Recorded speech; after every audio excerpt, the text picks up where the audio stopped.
Hello, everybody. Welcome back to the Incubator Podcast. We are back today with a new episode of Tech Tuesday. Daphna, good morning. Good morning. We are joined today by a special guest coming to us from Sweden, Zina Yudina. Zina, from? From Switzerland. Switzerland. Oh my God. So it's a funny story. Let's just And start I know right you're there. very good at geography, Ben. I heard Sweden from the beginning, and so maybe I mistook. It's a funny story because obviously I'm from Europe, so I know very well that these are very two different countries. And we had Pia Wintermark, who came to speak to us at Delphi, and she mentioned in her talk, in her introduction, that she is from Switzerland, and somehow she also said, which is not Sweden, so don't confuse the two. And I found that very funny, and here I am making the exact mistake. So I apologize, Ina. Welcome to the show. Wonderful. Thank you very much, Ben and Daphna, for your kind introduction and invite. Actually, Ben, you have something right. I'm originally from Fennoskandia. It's north of Russia, Murmansk, above Polar Circle, where I stayed 20 years of my life. Then I moved down, first to Moscow, then Europe, and after also in United States for my part of career. But now we are in Switzerland, and You're it's a only picking Swiss nice startup. places, I see. You only decide to live in beautiful places. That's a nice choice. Yes. Zina, Zina, you are the founder and CEO of BabyLat, a new device that is aimed to improve preterm nutrition.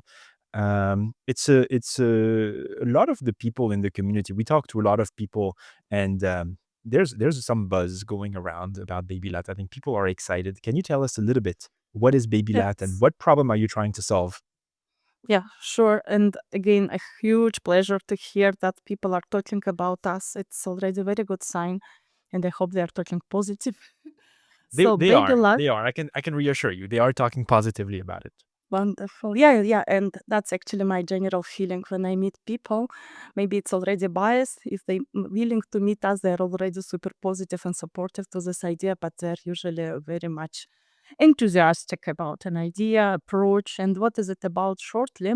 We want to give to preterm babies, especially with very low birth weight, a chance to use 100% human milk-based diet at any hospital. How we do it, we want to give a device, and hospitals use milk, which they collect locally from mama of this baby or donor milk if not available first, and enrich this milk and make fortifiers by their own on-site device, basically. Wow, so that's kind of incredible. So basically, giving institutions the opportunity to create their own human milk fortifiers based on the human milk of either donor milk that they collect from the donor milk bank, or more, I think, in a more cool fashion from the same from the parent of that baby. And so basically, have a baby receive their mother's milk, and for these parents where they are fortunate enough that they are the parents where the nurses say, we have tons of milk, you might be able to take that a bit of that excess and create your own fortifier. That Very is cool. so impressive. How did you come up with this idea? Thank you for again making it very nice and positive. In reality, we meet sometimes also saying, "Oh, we don't have milk at all," but let's don't talk about these hospitals now. How I came to this idea. I wanted to have futuristic approach, firstly for any working mama who has professional activity and very short maternity leave, and a method, a device to concentrate her milk at home. And then when her breastfeeding would be reduced, she would have in her freezer a very short volume, small samples of very concentrated milk. That idea didn't fly. It's too much futuristic. We don't know if she needs or no. But when I was talking with neonatologist, that was almost 7 years ago already, I was giving a very nice direction, preterm nutrition. And I was never ever informed even properly about this topic. I was never told about preterm babies and the problem with protein deficiency. But when I started to study this topic, I was amazed, and I was convinced that it should be better than cow milk based fortifiers. Even now, we are in a big mess of is it really better or it's just a market now who push hospitals and society. we as a scientist still believe that if it's 100% human milk-based diet, it should be beneficial and much more protective than milk mixed with something else. Mhm. I love that. I think this is so cool. I mean, even just to have a commercial product where we can even measure what's going on in the milk we have, right? Like it's hard for us, say in the States, very few hospitals are even able to really understand the nutritional components of the milk they already have. So okay, we'd be able to do that, step one. And then you're taking it a step further, saying now you know what the components are. How can we concentrate it? And like what kind of parameters, what kind of milk modifications can you make? I heard protein, but tell us a little bit about those specifics. Wonderful. So again, I want to have several answers immediately in parallel be provided. Firstly, I was concentrated only on proteins because they are most famous for the immunoprotective effects. And if you are talking about necrotizing enterocolites or some other morbidities, it's mostly proteins who jump to our head. I want to say we still don't know so much about protective effect of fat, for example. Maybe they are super important, just it's super difficult to work with and make it in labs as models. So in generally, once we start to talk with doctors, they say keep fat as well. What they are all be sure that we don't need carbohydrates and that there is a point if you make after this fortifier having everything, like for example freeze drying method, it would have extra amount which is not welcomed. Plus, some of carbohydrates are even difficult for digestion. So if we are talking about lactose, for example, do we really need it a lot and be extra fortified? We don't think so. So after a lot of discussions, we shaped our vision better and we kept only protein and fat as the most relevant macronutrients for enrichment. Then it was even easier as a task because we didn't need to remove firstly fat and enrich only proteins. And now it looks like a single step ultrafiltration method when you just push by air milk through the filter, you remove by the squeezing water molecules and all other small size molecules, and you keep all what is higher, let's say 10 kilodalton, that's our pore size. And that's basically everything, starting from protein, fat, cells, microbiota of milk, whatever you want.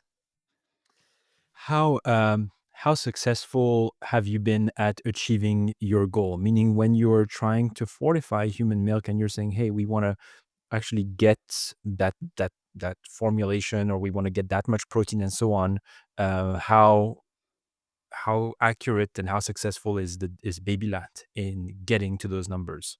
Or is there some error, or is there like always a component that, there could be potentially plus minus 5%? I don't know, something like that. I'm just saying those numbers randomly. Yeah, that's actually not so far away from reality. We always unspecifically lose some amount of protein. Luckily, it's much less. It's 1% up to 5. It depends if milk was pasteurized or not before.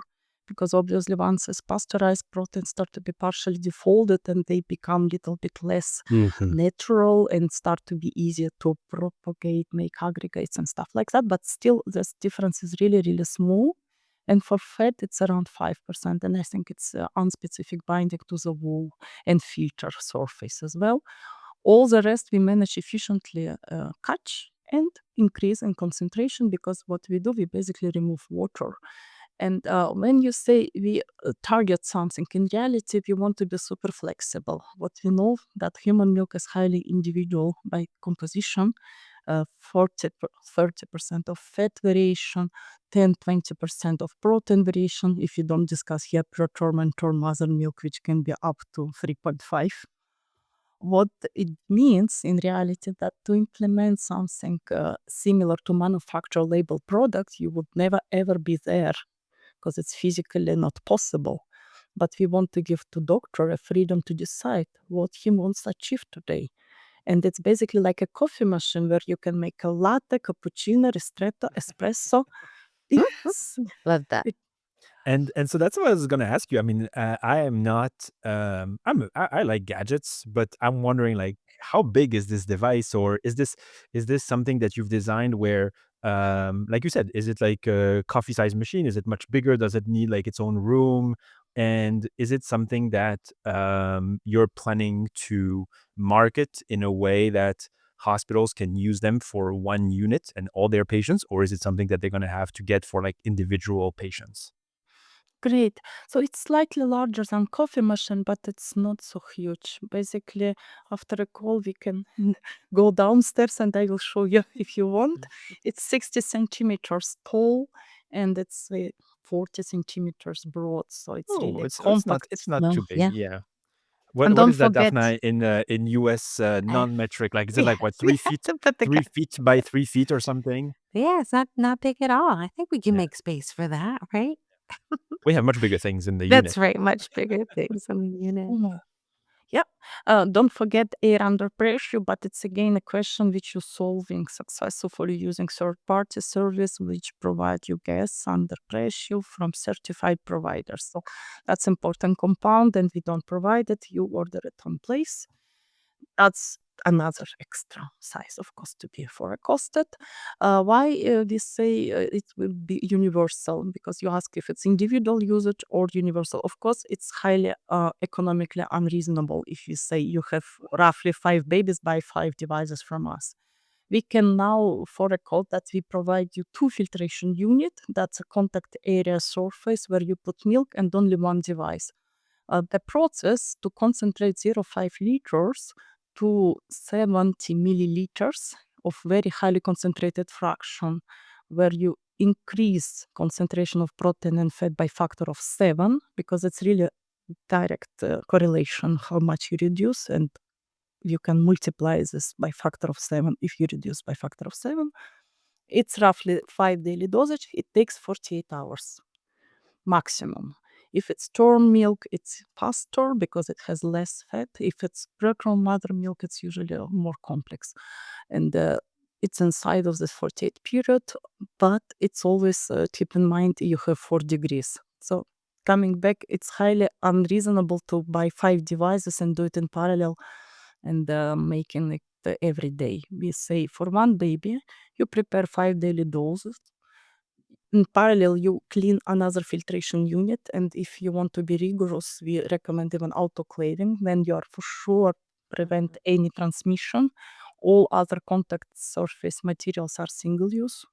Filter, single use, air under pressure, passing single use air filter. Then what's happened next? You keep it in freezer as aliquots of your fortifiers for next 5 days for this particular baby. Once operation is finished, you start operation for new baby. It again takes 48 hours. You have 5 daily doses for these babies.